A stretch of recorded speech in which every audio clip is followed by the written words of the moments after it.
On va passer maintenant à la deuxième fonction, f de p qui est égal donc p sur p moins 1 au carré multiplié par p plus 1 exponentielle moins 3p. Donc cette fonction est caractérisée par le terme exponentielle moins 3p qui est relative à un retard. Donc comment traiter donc cette fonction? On va traiter d'abord la fonction ou bien la partie fractionnaire, c'est-à-dire p sur p moins 1 au carré multiplié par p plus 1. Et par la suite, on calcule donc f de t. Donc on pose donc f de p égale j de p, fonction rationnelle en p, multiplié par le terme exponentiel moins 3p. Donc avec j de p égale p sur p moins 1 au carré multiplié par p plus 1. C'est la première fonction pour laquelle on a déjà calculé sa fonction ou bien sa transforme à la place inverse.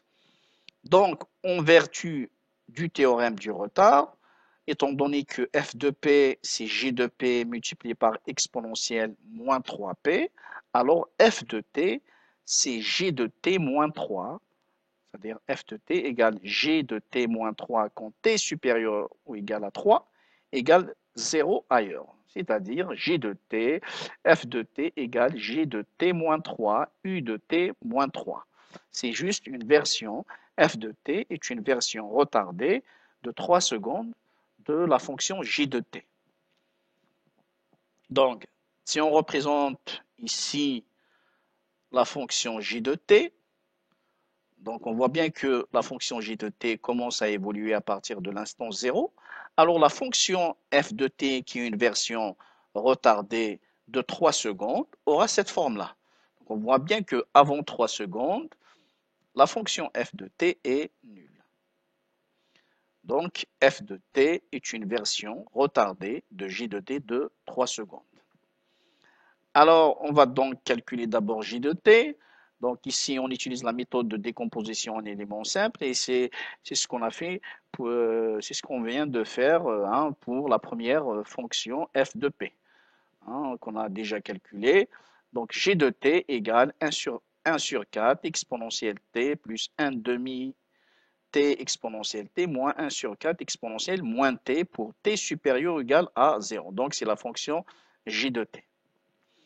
Maintenant, pour calculer f de t, on voit bien que f de t égale g de t moins 3. C'est-à-dire, on va juste remplacer la variable t par t moins 3. Alors maintenant, on va passer à la troisième fonction, f de p qui est égal, cette fois-ci, p plus 1 sur p carré plus p plus 1. Alors ici, euh, ce qu'on peut vérifier, c'est puisqu'au dénominateur, on a un deuxième ordre, on vérifie que le discriminant delta égale à moins 3, qui est inférieur à 0. Donc, il y a deux pôles complexes conjugués. Alors, vous pouvez donc utiliser la méthode de décomposition en éléments simples, sachant que P1 et P2 les deux pôles sont des complexes conjugués, puis calculer les coefficients, etc. Donc, je préfère la deuxième méthode. Dans cette deuxième méthode, je vais directement exploiter donc la table, mais après avoir donc mis f de p sur une forme particulière. Alors, qu'est-ce qu'il faut faire dans un premier temps? C'est de s'intéresser au dénominateur et de mettre le dénominateur sous cette forme-là. P plus A au carré plus oméga carré. Alors, pourquoi sous cette forme? En effet, dans la table, la relation 9 et 10, on voit bien que le dénominateur est sous cette forme-là. P plus A au carré plus oméga carré. Donc, ça correspond, comme nous allons le voir par la suite, ça correspond à un terme en sinus ou bien en cosinus, ou bien ça va être la combinaison des deux. Alors, euh, donc, on va mettre sous cette forme-là, donc on va développer, donc P plus A au carré plus oméga carré, donc qui est égal à ça. Donc, par identification, on trouve que A égale 1 demi et oméga carré égale 3 sur 4, c'est-à-dire oméga égale racine de 3 sur 2. soit oméga égale donc racine de 3 sur 2. On va donc développer l'expression de f de p en tenant compte de la forme du dénominateur. Donc f de p égale à p plus 1 sur p carré plus p plus 1, avec la mise en forme du dénominateur sous la forme p plus a au carré plus oméga carré, sachant que a égale 1 demi et oméga égale racine de 3 sur 2, on obtient donc ce résultat-là.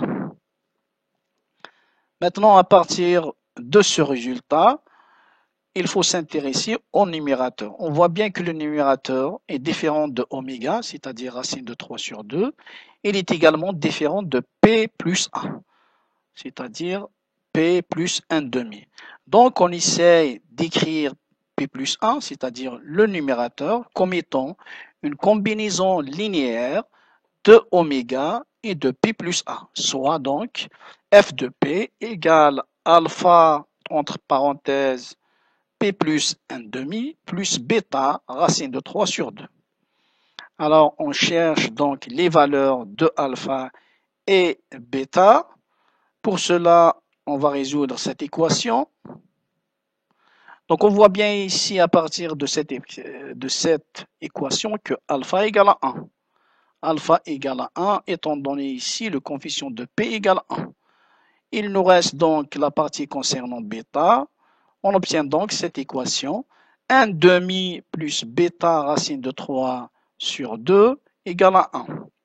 La résolution de cette équation nous donne bêta égale 1 sur racine de 3.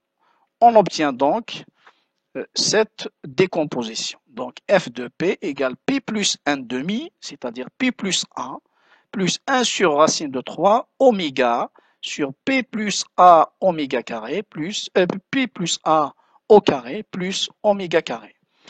On décompose sous cette forme, donc p plus 1 demi sur le dénominateur plus 1 sur racine de 3 sur 2 sur le même dénominateur. Maintenant, on cherche dans la table les transformer de la place inverse de chaque élément. Donc, le premier, il est sous cette forme-là. Donc, sa transforme de la place, c'est exponentielle moins AT cosinus oméga t. Et le deuxième, sa transformée inverse, c'est exponentielle moins AT sinus oméga t. Bien sûr, avec A égale 1 demi et oméga égale racine de 3 sur 2. On obtient donc exponentielle moins 1 demi t cosinus racine de 3 sur 2 fois t plus 1 sur racine de 3 exponentielle moins 1 demi t sinus racine de 3 sur 2 fois t. On met en commun exponentielle moins 1 demi fois t, il nous reste donc cosinus racine de 3 sur 2 fois t plus 1 sur racine de 3 sinus racine de 3 sur 2 fois t. Alors, cette expression, on peut la mettre sous la forme sinus, donc racine de 3 sur 2 plus un certain angle θ. Pour cela, on va utiliser cette relation. Alors, si vous avez A cosinus phi plus bêta sinus phi, donc le résultat, c'est racine carrée de A carré plus bêta carré sinus phi plus θ. Avec sinus θ égale A sur racine carrée de A carré plus bêta carré et cosinus θ égale B sur racine carrée de A carré plus bêta carré. D'où on obtient donc, pour ça, donc on obtient 2 racines de 3. Alors c'est quoi 2 racines de 3? C'est la racine carrée de 1 plus 1 au carré, c'est 1, plus 1 sur racine de 3, le tout à la puissance 2. C'est-à-dire on obtient 1 plus 1 sur 3, qui est égal donc à 4 sur 3, racine carrée, donc on obtient 2 sur racine de 3. Donc sinus racine de 3 sur 2t plus θ. Avec bien sûr cosinus de θ, donc cosinus de θ, on le voit bien ici, c'est 1 demi. Et sinus de θ, c'est racine de 3 sur 2. Ce qui revient à donc ce qui correspond à θ égale P sur 3. D'où on obtient f de t égale, donc, c'est 2 racines de 3 exponentielle moins 1 demi t sinus racine de 3 sur 2 fois t plus p sur 3. Alors maintenant, on passe au dernier exemple. Donc, pour cette fonction, nous avons le degré, cette fois-ci du numérateur, égal au degré du dénominateur. Donc, on ne va pas procéder directement à la décomposition en éléments simples, étant donné que nous avons trois pôles simples, P égale à 1, P égale moins 1 et P égale moins 3. Donc, il faut d'abord passer par la division. Donc, on va développer cette fois-ci le dénominateur pour réaliser la division. Donc, nous avons 6P à la puissance 3 sur P carré plus 3P moins 3. On divise, donc 6P3 sur P3, donc c'est 6. On multiplie 6 par tout ça, on obtient donc ce résultat-là. On réalise donc une soustraction.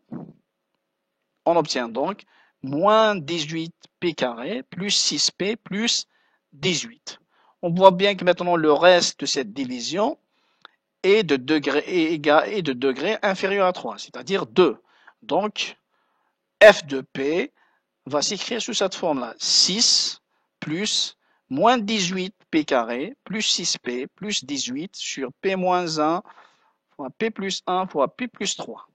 On voit bien que maintenant cette fonction, ce qui est entouré donc par le rectangle jaune, on voit bien que c'est une fraction rationnelle en P dont le degré maintenant du numérateur est strictement inférieur à celui du dénominateur. Donc là, on peut procéder à la décomposition en éléments simples de cette partie-là. Donc, soit f de P égale 6 plus A sur P moins 1 plus B sur P plus 1 plus C sur P plus 3. On calcule donc A, B et C à partir maintenant de cette expression-là, c'est-à-dire on va prendre uniquement cette partie-là. Donc, on va vérifier, je vous laisse le soin de le vérifier, que A égale 3 sur 4, B égale 3 sur 2 et C égale moins 81 sur 4. Donc, après avoir remplacé ici les coefficients par leur valeur, on passe à la transformée de la place inverse et on obtient donc 6 fois l'impulsion de Dirac plus 3 sur 4 exponentielle de t, c'est la transformée de la place de ce terme, 3 sur 2, étant donné que b égale 3 sur 2, donc c'est 3 sur 2 exponentielle moins t. On a dit toujours, c'est exponentielle du pôle fois t. Donc la même chose ici, c égale moins 81 sur 4, donc on obtient moins 81 sur 4, exponentielle du pôle. Quel est le pôle? C'est moins 3, donc exponentielle de moins 3 fois t.